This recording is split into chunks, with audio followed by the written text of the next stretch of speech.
All right, y'all. Good morning, afternoon, or evening, whenever you're tuning in. I'm grateful to have you here. And we got my man Brandon, I mean Biden, back in the building. And as always, it should be a fun one. Let's get it popping. All right, guys, the Biden administration has been telling us that America is in one of the best spots that it's been financially and economically. Since it took office, families are carrying less debt.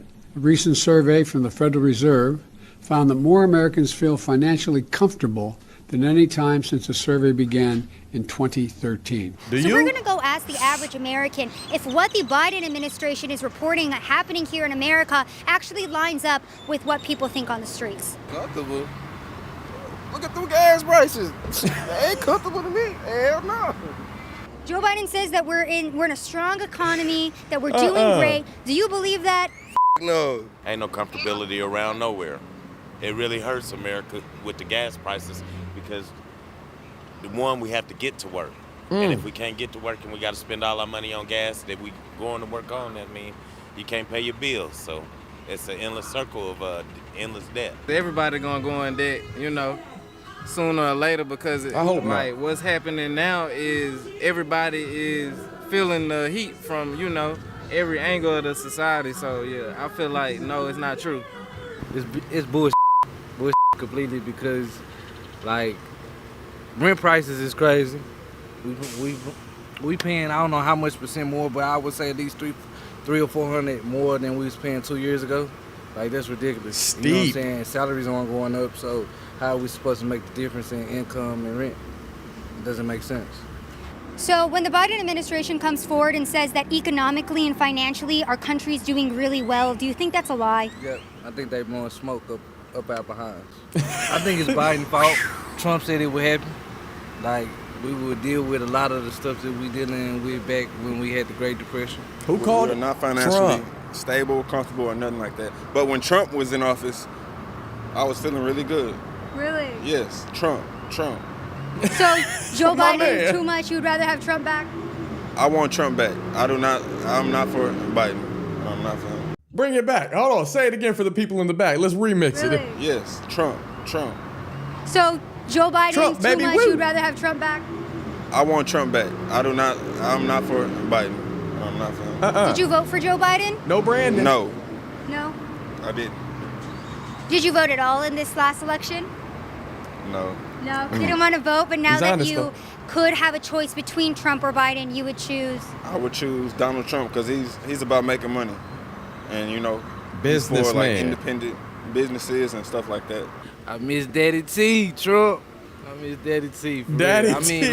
I respect him because he was real about his opinion. Oh, even though I boy. didn't always agree with him, but he kept it real with us. We know what was going to happen. Things was better. The country Amen. was better. Trump for the culture. For the culture? For the Yeah, he's culture. for the culture. He just misunderstood, Good kind of Lord. like a Kanye.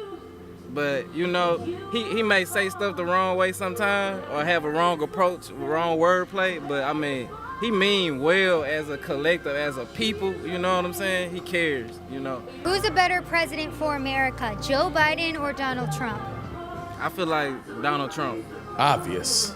because Your his feelings whole are slogan correct, is I "Make believe. America Great Again," no matter how we have to, basically. So yeah, Donald Trump. All right, y'all. So every single time I come out and I do these videos, it's not my Shout out to intention to make it a Sav. Trump versus Biden thing, but all of the responses always call for Trump to be back in office and for Biden to get out because people cannot Yep. handle the economic and financial hardships of this administration. And it's not just pain at the pump. It's not just the gas prices going up and they want you to switch to electric vehicles, which I've discussed with the Pete Buttigieg video. You can go watch my last one. It's not just inflation infecting gas. It's inflation infects the rent prices. My man said he was spending $300-$400 more. Insurance costs, food costs, baby formula. We saw what happened with that. Clothing, just all different sorts of things that aid in everyday life. Everything goes up. And if salaries aren't going up, if hourly wages aren't going up, how are people supposed to survive? How are people supposed to cope? cope with that. But old Brandon doesn't think about that. And Trump, man, he was a businessman and he handled businessman for real. He got it done. And people hated Trump because he spoke the truth. And the great Plato said, no one is more hated than he who speaks the truth. When Trump said something, you know that's how he really felt about it, and he didn't try to hide his feelings. So the problem is nowadays people can't handle the truth. We see the same party on the left side, the Democrats, the same party that promotes killing babies and transgender ideologies, black oppression still existing in 2022, electric vehicles, over gas vehicles, etc. We can go on all day long. For anybody that still has common sense and a few brain cells left, it's no surprise what's going on with Biden, and it's no surprise that people don't want Trump back in office. At this point, I would love some mean tweets and $1.80 gas again, $2 gas, whatever it got down to is a whole lot better than $4, $5, $6, $7, $8 a gallon. If you live on the West Coast in California, I would love some mean tweets. And I didn't even think his tweets were all that harsh at all. I just thought he was blunt and to the point, and he laid out and unveiled what most of us were already thinking anyways. He just said it. He wasn't a politician. He wasn't feeding you all this all talk, no action stance. Big 45 got things done, and that's what we need. We don't need a nice president. We see what a nice president has gotten us into this whole heap of garbage we're in today. People stepping on Biden. Biden can't even find the stage. Biden can't stay on a bike correctly. He's wobbling, weaving. I'm starting to think that he's really smoking that high that his son Hunter Biden is on. I don't know if I would vote for DeSantis or Trump, but either way, both of them are leaps and bounds of improvement above Biden. You can't possibly say people that voted for Biden 2 years in now, basically, you cannot possibly say that old Brandon Biden is getting things done and has gotten us to a point to where you can say you're happy. Every day people are stressing about where their next check to handle things is going to come from. Every day people are stressing about, like, is this price going to go up? How am I going to manage this fee and this and that? It's nuts out here in the streets, and clearly people want Trump back. They acknowledge that, hey, either we didn't vote or we voted the wrong way.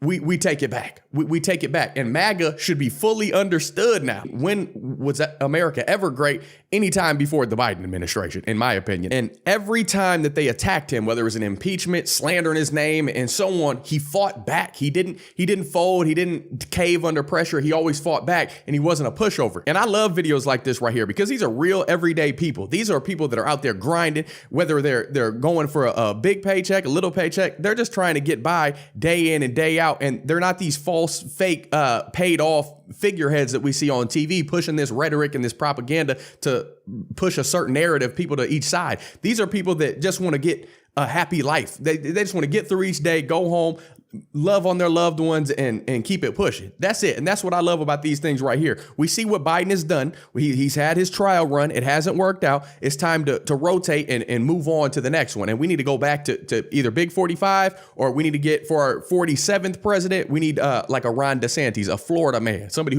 who sees what's going on in reality, sees what people need and what people want, and not this political facade that Biden has been pushing for over 40 years. We don't need that. It's played out. You haven't succeeded at it. You're not really out for black people. The Democrats have been against black people since the beginning of time. I don't know why people can't see that, but comment your thoughts below. Let's keep this conversation rolling. And remember, we can have differing opinions and still respect one another. We can have proper discourse. Freedom of speech is a beautiful thing. So before you keyboard thug it, remember, each of us believes red. Each of us are human beings, no matter what background you come from, what creed you are. None of that stuff is relevant at the end of the day. We all come from Adam and Eve. God created all of us in his image. Man and women, he created us all in his image. So we can respect each other, we can progress, and we can unveil the truth in society and start having discussions. That's what I think it takes. As a matter of fact, that's what I know it takes to progress in society. Trial run is over. Next, we need Trump back. We need him to say, Biden, you're fired. That's what we need at the end of the day. But if you rock with these sort of videos, don't forget to like, subscribe, hit that notification bell, share this video, whether you agree or disagree. I don't know how you can disagree with reality, what actual people every day are saying. They want to say that black people are against Trump, BLM, and all this stuff, and Trump's a bigot. That's not true at all. Black people love Trump. Black people love Trump before he was in office. Black people love Trump when he was in office, and now they want him back in office. It's plain as day. But if you rock with these these videos. Don't forget to like, I already said that. Well, I'm tripping. I am tripping, y'all. See, Biden got me, the smoke is coming over here, and we can't have it no more. But if you want to support the channel, you can always buy me a coffee. Tap that thanks button, has a little heart next to it. Donate on PayPal. You can join the Patreon family. Either way, you don't have to do any of that stuff at all. I just appreciate the viewership, you showing up. Also, don't forget to check out some of my Gibby Gear merch and all the other product links that I use and stuff like that. Brands that support me in the description section. If you need to get a hold of me with prayer, business opportunities, you just got questions in general, whatever it may be, you can always reach me via my email in the description section, devin@devgibson.com. But my speech is getting mumbo jumbo, so that's when I know it's time to cut it off. But until next time, I love y'all. I'm praying for you. Godspeed. I'm gone.